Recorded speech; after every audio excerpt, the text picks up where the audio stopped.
Hey there, everybody. Welcome to our Survivor 45 Episode 8 reaction and review. Oh boy, do we have opinions about this episode, and not just about the return of the Survivor auction and all of the hubbubaloo that they spent like 40 minutes on that thing. Maybe I'm exaggerating, but it felt that way at times. It was so fun, though, Yeah, except for those fish eyes, which completely ruined my dinner. Thank you, Jeff. yeah. Okay, Probst in general.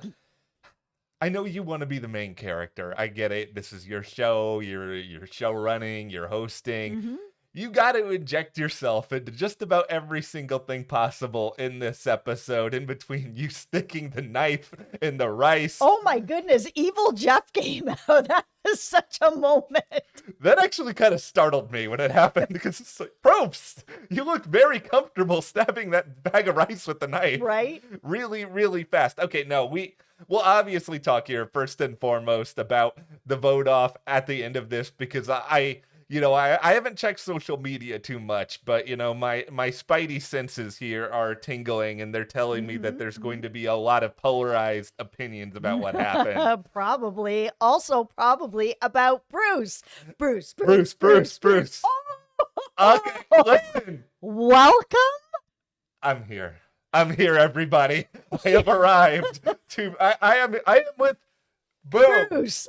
I'm still also Team Jake. Jake, I have not abandoned you, though I did for a moment in this episode. I was starting to wonder, am I cursed in Survivor? Like I did so well in Big Brother, but then like Caleb got voted out, and I thought up until about 2 minutes before the very end of this episode, I thought Jake was going to be voted out, and then I was like, if I come on here and start chanting Bruce with Jess, am I dooming Bruce in addition to the other people I Nah, he's all right. like? He Okay. got immunity tonight. He still has his idol. I know that everybody's still going to be targeting him, but he still has his idol. He still has a chance. All right. Well, before we do dive any further into all of the craziness of this episode, hit that subscribe button if you guys want to make sure you don't miss any other Survivor coverage. And speaking of curses, we are also covering the new Showtime series, The Curse, and we've got new reviews for that every week. It's really, really good. We hope you guys check that out. Also, if you want more Survivor coverage, we have live streams every single week that you don't want to miss, where we talk all about Survivor and we get even deeper into the episodes. And that's over on our Patreon. We'll have a link for you below. Okay, I feel like I should start here by explaining myself as to why I am now with you over on Team Bruce. And here's the thing about Bruce is that number one, I appreciate the comedy that is Bruce very much, of him just completely not caring whatsoever about this auction twist. Listen, I felt that with Bruce because, I would be an older Survivor player as well. Like, I think I might even be older than Bruce. I think he's in like his 40s, young 40s. I'm almost 50. So here's the thing. When Bruce was all like, I'm not running around looking for whatever, there's like 40 of them out there. I'll take my time. I was like, I feel that. I wasn't going to be able to be running around either. Like, there's enough that I'll get something.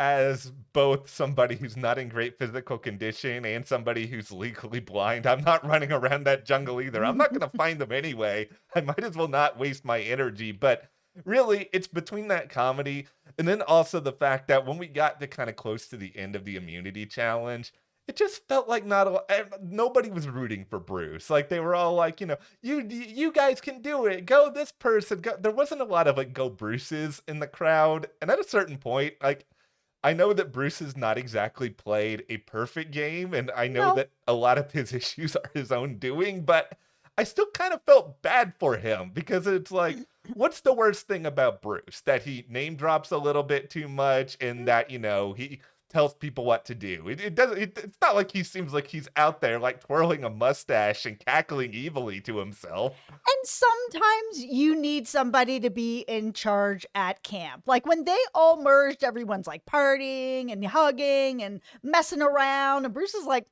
there's a whole bunch more of us. Like, we need to get a shelter or it's going to be really rough for all of us. So let's get going. I'm like, yes, somebody needs to rein everybody in and get shelter or everyone's going to have a really miserable night. Sometimes you need to play that role. I think the problem for Bruce is that instead of just being that guy who's like, hey, I hate to be the party pooper, but listen, we need to have like a shelter or it's going to be a miserable night. He's bouncing between I'm the guy who's going to make sure everything gets done and I'm doing the robot. I'm, joking around. It's difficult to be both of those things. I just think I have a natural proclivity to want to root for underdogs. And I mean, at this point, Bruce is definitely an underdog. I will also say, is he though? Had immunity. He's got an idol. I mean, come on. Okay, Bruce is winning this game. I will say this. Okay. Well, let's wait until next week to see what happens there. But no, during that immunity challenge, I caught a glimpse of Bruce's forearm in the midst. My goodness, Bruce! Like how much you lifting, bro? Like he was very, very muscular there, Bruce. Good on you. And it was good to see Julie holding on. It was Julie and Bruce right at the end, and she was solid. She was like that. It was cool. Two of the older players out there this season really brought it for that moment. Loved it. Yeah, Bruce gets his immunity, which is good because Bruce lost the ability to vote because he dilly-dallied around when looking for money in the jungle. He did. I mean, the auction, let's talk about the auction a little bit. It was really fun. I mean, besides the fish eyes, it was fun watching Jake win that cake and be like, all right, Julie, come on up. And after what happened at the last tribal where he was like, I voted for you, we'll talk about it after. And they did talk about it. And both of them were kind of like, this relationship is not salvageable. It is what it is. You're not going to trust me anymore.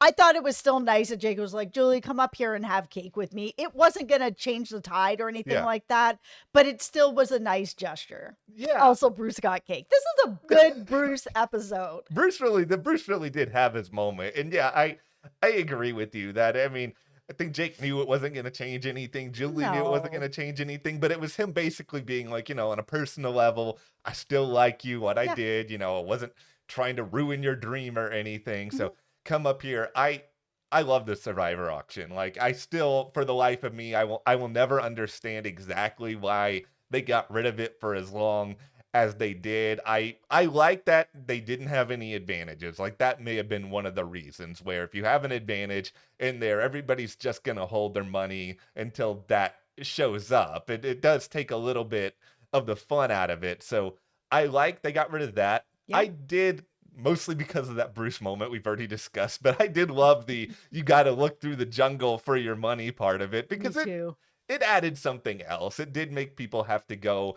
and hunt things down. And now, Mr. Probst, we come to the time where we have a conversation here. You can never leave a good thing alone. You came up with some good ideas for this auction. And then you were like the person with the most money whenever I say it's done loses their vote. Stop taking people's votes away. Like why is this a thing all of a sudden? I don't understand it. I liked it. Okay. Listen, I'm not normally here for twists and turns and whatever. I'm usually here for the cast. But it definitely put this sort of element of stress watching it where it was like, I didn't know what number was under the rock. And it was like the first 5 you're going to know about. And then whatever number's under this rock that you don't know about it, but I do. And that'll be the end of the auction. Whoever has the most money at the end of it. Sorry for your luck. You lose your vote. It really did feel like there was more sort of pressure on it. And even at the beginning watching, I'm like, Bruce has $80 because he didn't bother to like look. How does he end up losing his vote? It was so crazy. Yeah, I mean, this is a good subject for all of us to discuss in the comments. Did you like this twist thrown in by Probst or did you not? Because it's like my feeling on it is just in this, I can understand a lot of criticism behind this idea of Jeff. My dude, it doesn't have to be that serious. Just let people bid on their cakes and bid on their food. Because you know what? To me, it's fun enough just being like, oh, I really want that hamburger. No, I really want that hamburger. And then somebody gets hurt feelings because they don't get the hamburger, and then maybe they're partial to voting that person out. I worry that down the road you're setting something up where people are just going to dump out all their money immediately, even if it's something they don't want because they're afraid of losing the vote. And I understand that. Yeah, I get that, and I understand that, and it can make it more fun if they're not afraid of losing their vote. But at the same time, you've got just so many players with all this money where it's like you don't want everybody just kind of like holding on and waiting on and whatever, and this just goes on forever. It was nice to have, for me, just that little bit of a stake. But yeah, leave in the comments, what did you guys think? Also, what one of those food items would you most want? Because this one may surprise some people. I am a very big pizza fanatic. It's not pizza? Is it because it looked cold and rubbery? Yes, that pizza looked terrible. Those fries looked so bad. I was going to say the fries. Oh, they looked so bad. They looked like they were like not really cooked. And like, have you guys ever had cold fries? Like, one of my most favorite things in the world is McDonald's fries, but they have to be really hot. I love hot fries. Those fries have been sitting there forever. I would have been all over that salami and cheese platter that Emily got. I was like, ooh, ooh. Okay, that was my second choice. See, the thing here is that I am a big fries guy. I do like the McDonald's fries, but I can make really dope fries, guy. I have been practicing this like all year. It's a process. It takes several hours. You got to get the right kind of oil. But my point here, you give me the fries, I got some carbs, I got some carb loading. You get some of that soda. I'm a big soda guy. I don't know if I want beer on Survivor or anything else. I don't need to be drunk while I'm playing Survivor and stumbling over something or throwing up. I don't need any of that. That one, I feel like if I haven't eaten in a while and then I'm going to have a beer, or I can't have beer, I have celiac, but I'm going to have that glass of wine or margarita or something like that. Like, I feel like I'm going to be like throwing up in a palm tree. In general, it was cool to see the auction back. I hope it becomes more of a trend moving forward. This is just so much better than the generic, we're gonna go to whatever Probst is calling that place now. I never remember because it's not really that relevant. What, but Advantage Island? Yeah, or what? Yeah. So, or the Sanctuary? There it is, the Sanctuary. Come to the Sanctuary where good things happen. Stop it, Probst. You're not gonna make that slogan happen. I don't care about it. Okay, let's talk about Kelly. Listen, she's gone. It was really surprising. Like, it felt like Jake was done. And even when he was sitting at Tribal, I was getting really worried about him. And like, we've seen that he has had some stumbles and stuff, and then he's losing his train of thought. I don't know if it's from hunger or he's just stressed out or like what was going on, but I was actually starting to get really worried about him.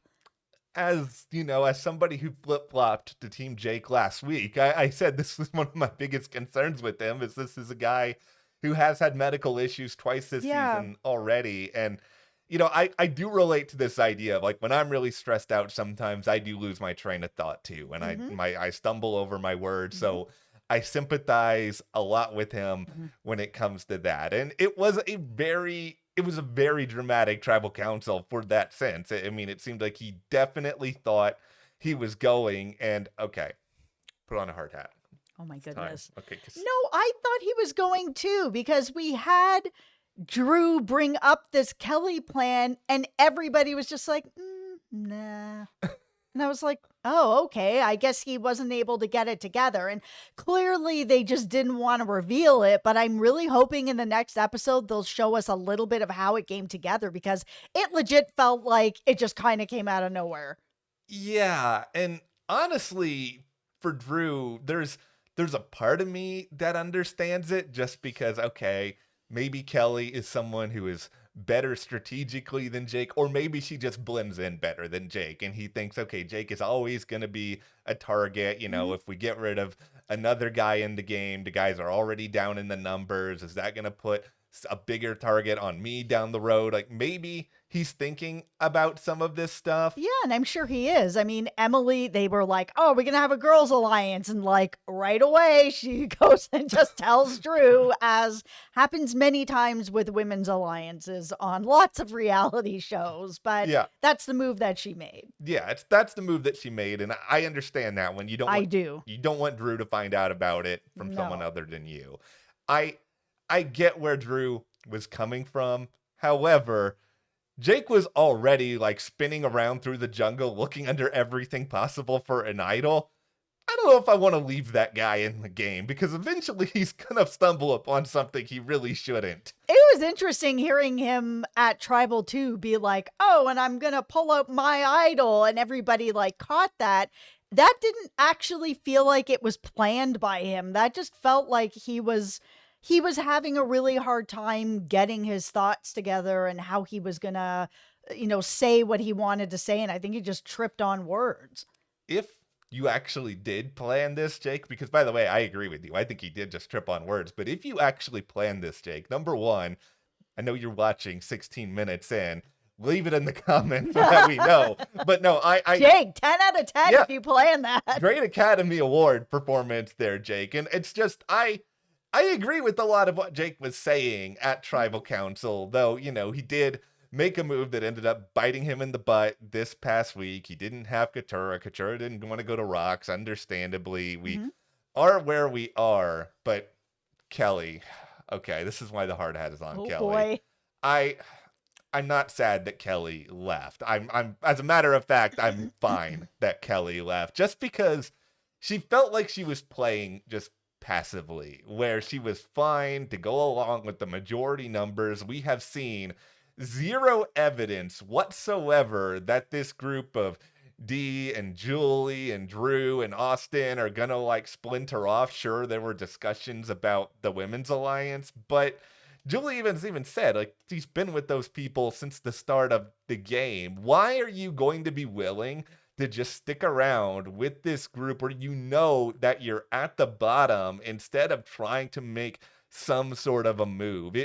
I don't really want to watch people who are just sitting around and hoping that something is going to happen and hoping that people are going to flip. And you don't know that they're going to. It's why I didn't understand what Katurah did last week either, even if it did get her further in the game. Yeah, I also, I understand why Kelly was worried about being tied to Bruce because Bruce is a really big target. Yeah. And listen, you guys know that I love Bruce, but he's not like the best player. He's not the worst player either. We've seen way worse than Bruce. But because he's the way that he is, he's making it very clear, like, you're my number one. We're together. We're riding to the end till the wheels fall off. She's just like, oh my God, like, everyone's going to see us as a duo. And like, oh my God, I got to distance myself and whatever. But it's like, he really is your number one. He's a bigger target than you. Yeah. He's happy to ride to the end with you. I believe him that he's like, this is real. We're going to the end together. I'm taking you. That it's just like, why would you burn that? It felt like she was looking a gift horse in the mouth in a lot of that, where it's just like, Bruce clearly wants to work with you. Yes, Bruce is extra. I understand that. And he's not always the easiest person seemingly to live with. I also understand that. But you've clearly got a good ally. And you want to trade that good ally in for some other people when you don't know whether or not they're going to be good to you down the road. Like, sure, you have Kendra. Yeah, you have Katurah. Like, you guys can all work together. But you're still not in the numbers. And this is where I will admit I'm on the outside of this. I don't know if there's people in there that were telling Kelly, oh, don't worry, you're in like our final 3, our final 4. I'm sure there's a million different lies that are told in all directions, but it's just from the outside looking in, it just felt like she got way too comfortable. She thought that somebody else was going to just flip and she was fine to just sit back. And that's why good for you, Jake. Yes. You blew your shot in the dark and you didn't end up getting anything you wanted out of it. But I like that he's fighting. I mean, yes, he's obviously going to be a really huge target. He's probably not going to make it to the end of the season or win, but I don't want to watch these other people just be picked off. Like, I want to see them fight. He's not a sheep, and I'm really happy that he's on the show because of that. Yeah, he took a shot. He missed. That's fine. Then he used a shot in the dark this week. He missed. It was so cute when he was like, "Can I have Caleb blow on this?" Yes.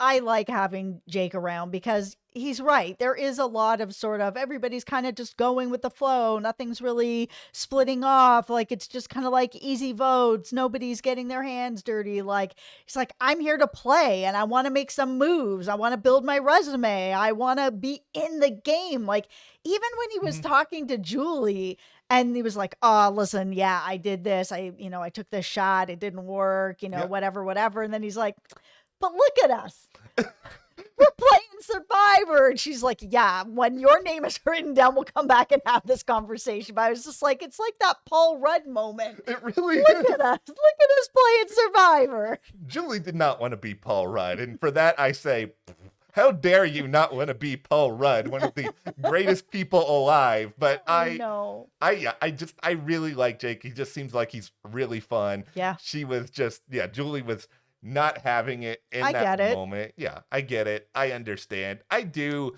just also feel like whether it is Kelly, whether it is Katurah, I think there are people who are too focused on Bruce and like Bruce being a target, Bruce being an annoyance, like all these different, they have Bruce on the brain and they're thinking so much about Bruce that they're not thinking enough about themselves. The person who's the biggest personality is not always the biggest target. You got to watch out for the quiet ones. They're dangerous out there. 100%. Okay, well, before we wrap everything up here, let's just talk briefly about Jeff Probst went on live with Kelly and Mark and has made a declaration that moving forward, there is a new rule for quitters. You will not get your torch snuffed if you quit the game. Oh my goodness. Yeah, I mean, okay. Like, listen, I know it's a really iconic moment, but if you're quitting to go home anyways, like your moment's not iconic anyways. There needs to be something else. Like, I don't know if people get some sort of like a stipend or something to be on the show, like as many weeks as you're there, you get paid whatever, that it should be their money. That's like if you quit the show, if you're signing a contract to be on this show, to do the work on this show, then if you quit the show, then that's it. Like you lose your money. The way to make sure that people don't quit is to take away their money. Yeah, it's take away your torch. It's like that's not a deterrent, but okay, Jeff, go off. Yeah, I mean, what I wish he would have said, and he would never say this, is that we're going to give you the worst edit possible. We're going to make you look like you are a complete and total monster and nobody ever wants to hang out with you. Or shame them out the door, ring the bell, shame, shame, shame out the door.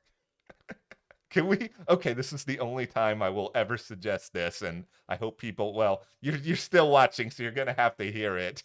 Russell Hantz comes out after you quit the game, and he just follows you on the way out, just yelling at you, your game is flawed, as you end up leaving the island. And that is Survivor shame. You have to deal with Russell Hantz if you quit the game. So that is the new rule. We are writing that in permanent marker. Oh dear. All the Kelly fans are already out for me in the comments. They're going to come for me with this too. But that's all right. All right. We'll wrap everything up here, but really fun episode of Survivor. Yeah. It's good to see the auction back. Thank you guys so much for watching. And as Jess mentioned earlier, every week we do live streams over on our Patreon. We're talking all about Survivor. You can check that link out in the description. And thank you, of course, to our patrons for your support. We really appreciate that. We'll see you here next time.